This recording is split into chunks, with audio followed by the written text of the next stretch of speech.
안녕하세요. 화목한 삶의 황승영 목사입니다. 오늘은 야고보서 1장 1절에서 11절 말씀을 함께 보겠습니다. 이번 야고보서는 참 혼례받는 성경 중에 하나였습니다. 루터가 지푸라기, 아무 쓸모없는 지푸라기라고 말할 정도로 혼례받았던 성경입니다. 믿음으로 구원받는다는 그 복음과 배치된다는 이유였습니다. 하지만 야고보서는 그 은혜의 복음에 배치되지 않습니다. 오늘 이 야고보서의 저자는 예수님의 동생 야고보입니다. 동생 야고보가 형 예수를 이제는 주 예수에서 주인이라고 모십니다. 그리고 자신의 그 종이라고 고백합니다. 그러면서 흩어져 있는 12지파에게 인사를 하지요.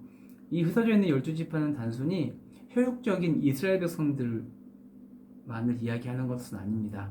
믿음으로 하나 된 믿음의 성도들을 이야기하는 것이고, 물론 대부분 유대인인 것 같긴 하지만 이 편지를 받아보는 사람들 중에는, 성도들 가운데에는 믿음을 함께 받는 이방인들도 포함하고 있습니다.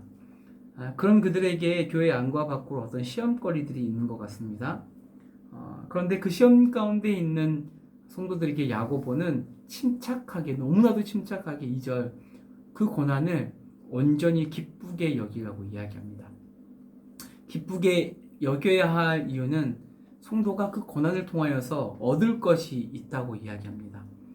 여러분, 한 달에 몇 번은 사직서를 쓰고 회사를 때려치고 싶지만 우리가 그러지 못하는 이유가 뭡니까? 그 한 달을 버티기만 하면 꼬박꼬박 꽂히는 월급이 있기 때문입니다. 그 고통을 통하여서 얻는 유익이 있기 때문이지요. 물론 월급이 너무 빨리 통장을 스쳐 지나가서 문제이긴 하지만 오늘 본문에서 말하는 성도의 고난도 마찬가지입니다. 너무 힘겨운 시간이지만 그 힘겨운 시간을 통하여 하나님께서 우리에게 주시는 유익이 있기 때문에 기뻐하라고 이야기합니다. 야고보는 오늘 본문에서 이 고난을 믿음의 시련이라고 표현합니다. 이 시련이라는 표현이 어떤 것이냐면, 금과 은을 뜨거운 불 속에 넣고 녹여서 이게 진짜인지 가짜인지 검증한다는 뜻이 바로 시련입니다. 선생님, 믿음의 시련이 무엇입니까? 그렇다면 믿음이 진짜인지 가짜인지 확인하는 겁니다. 검증하는 겁니다. 성도에게 고난은 그런 겁니다. 나의 믿음이, 드러나지 않던 나의 믿음이 진짜인지 가짜인지 확인하는 시간. 그 시간을 통하여서 하나님께서 우리에게 주시는 것은 온전한 믿음, 검증된 믿음, 그리고 또 하나 인내를 만들어낸다고 합니다. 그 인내는 4절을 보면 우리의 신앙을 온전하게 구비하고 조금도 부족함이 없는 성도가 되게 합니다. 그래서 기뻐하라고 이야기합니다. 그래서 여러분, 성도에게 시험은, 고난은 가능한 한 제거해야 할 대상만은 아닌 것이죠. 하나님의 뜻이 있기 때문에, 유익한 것을 얻는 통로이기 때문에.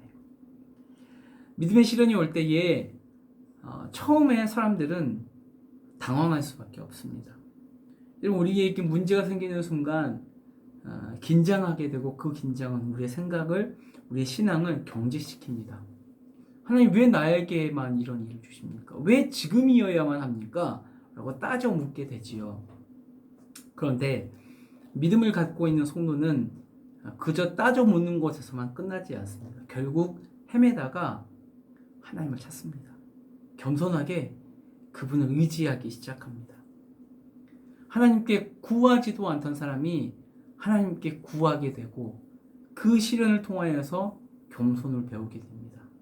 그리고 그 겸손을 통하여서 나의 연약함을 보는 지혜를 얻게 되고, 또 그 지혜를 통하여서 이 고난의 유익을 보게 되는 겁니다.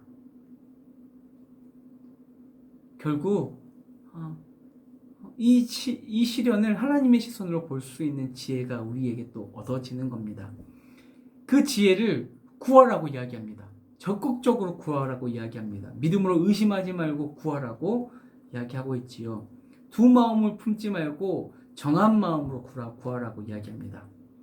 이 두 마음을 품지 말라는 것은 이겁니다. 하나님께 구하고 있는데 여전히 하나님이 내 기도를 들어주실까? 하나님께서 말씀하시는 것으로 이 상황을 역전시킬 수 있을까? 하는 두 마음을 품지 말라고 이야기합니다.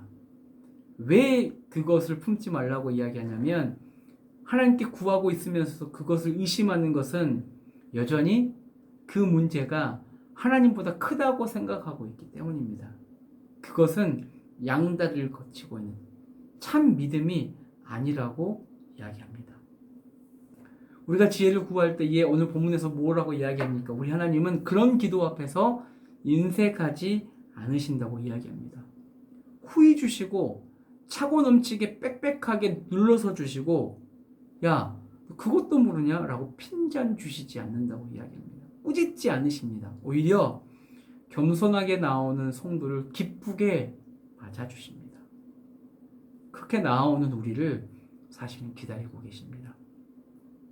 여러분, 어쩌면 고난의 가장 큰 유익은 우리가 겸손하게 하나님께 나아가는 것. 그것이 가장 큰 유익일 겁니다. 9절로 넘어가면 갑자기 낮은 형제 부원자의 이야기로 넘어가지요. 아마도 야고보가 편지를 보내고 있는 교회에 물질로 인한 문제가 생겼었던 것 같습니다. 그러니까 그들이 당하는 고난이 물질적인 문제로 좀 생겼었던 것 같지요. 물질이 많은 것 때문에, 물질이 적은 것 때문에 어떤 문제들이 생겼던 것 같은데, 물질이 적은 자에게는 높아짐을 자랑하라고 이야기하고, 부한 자에게는 낮아짐을 자랑하라고 이야기합니다.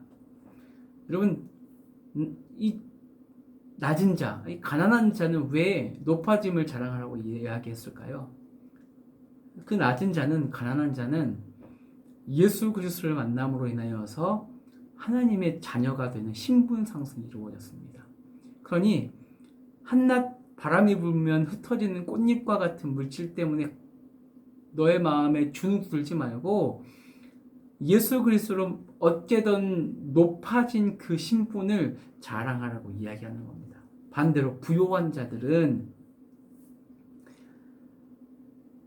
너보다 높으신 예수 그리스도가 너를 구원하시기 위해서 낮아지셨다. 그런데 주님은 우리를 구원하시기 위해서 낮아진 그 낮아짐을 부끄러워하지 않습니다. 오히려 그것이 예수 그리스도의 자랑거리가 되지요. 그 낮아짐의 자랑거리에 동참하라고 이야기합니다. 너에게 있는 그 부요한 물질이 자랑이 아니라 예수 그리스도가 낮아진 그 낮아짐이 너의 자랑거리가 되어라. 물질을 자랑하는 자가 아니라 이 땅에 오신 그 예수 그리스도의 낮아짐을 전하는 그 자리에 너가 있고 그것을 자랑으로 여기라고 이야기하는 겁니다. 뭐 이런 자랑거리만 있다면 가난한 자도 부요한 자도 그 물질로 인한 고난을 쉽게 통과할 수 있겠지요. 우리도 마찬가지입니다. 물질에 대해서 이런 마음을 갖고 있다면 물질에 인한 고난은 지혜롭게 통과할 수 있을 것 같습니다. 여러분, 성도의 신앙은 너무나도 당연한 겁니다. 그 시험을 통해서 우리의 믿음을 단련하시고 검증하십니다. 또 고난을 통하여서 우리의 지혜의 눈을 갖게 될 때에 여러분, 세상에서 자랑하던 물질, 이런 권력, 자랑할 만한 것들이 시험거리가 되고 있음을 보게 되고요. 오히려 세상에서 탄식할 만한 상황이 감사하는 이유됨을 잊지 마십시오. 하나님의 지혜는 그 상황을 역전시켜서 보는 눈을 갖게 합니다. 여러분, 오늘도 시험까지도 사용하셔서 우리를 창조해 가시는 그분을 기대하십시오. 직장에서, 가정에서, 관계에서, 또 학교에서 겪는 그 문제들은 여러분들을 미워하시기 때문에 주시는 것이 아닙니다. 그 고난을 통하여서 인내를 배우게 하시고 조금도 부족함이 없는 온전한 청년으로 만들어 가시려는 하나님의 계획이 있음을 믿고 그분께 지혜를 구하는 우리가 되기를 소망합니다. 기도하겠습니다. 하나님, 고난 중에도 우리가 온전히 기뻐해야 할 이유는 우리를 온전히 만들어 가시는 하나님이 일하고 계시기 때문입니다. 고난 가운데에서도 하나님 실망하고 실족하는 것으로 끝내지 않게 하여 주시고, 내 삶 가운데 고난이 있다면 그 고난을 유익으로 여기고 그 고난 가운데에 나를 창조해 가시는 그 하나님을 만나게 하여 주십시오. 겸손히 주의 지혜를 구하고 주의 지혜로 나의 마음을 어렵게 하는, 나의 관계를 어렵게 하는, 나의 삶을 어렵게 하는 이 고난을 잘 통과해내게 하여 주시고, 또 이 믿음의 시련을 잘 통과해서 주님께 너는 참 내가 인정하는 믿음을 갖고 있는 청년이라고 칭찬받는 우리 청년들 될 수 있도록 인도하여 주십시오.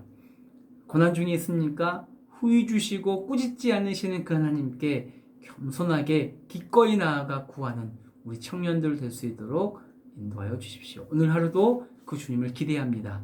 감사합니다. 예수님의 이름으로 기도드립니다. 아멘.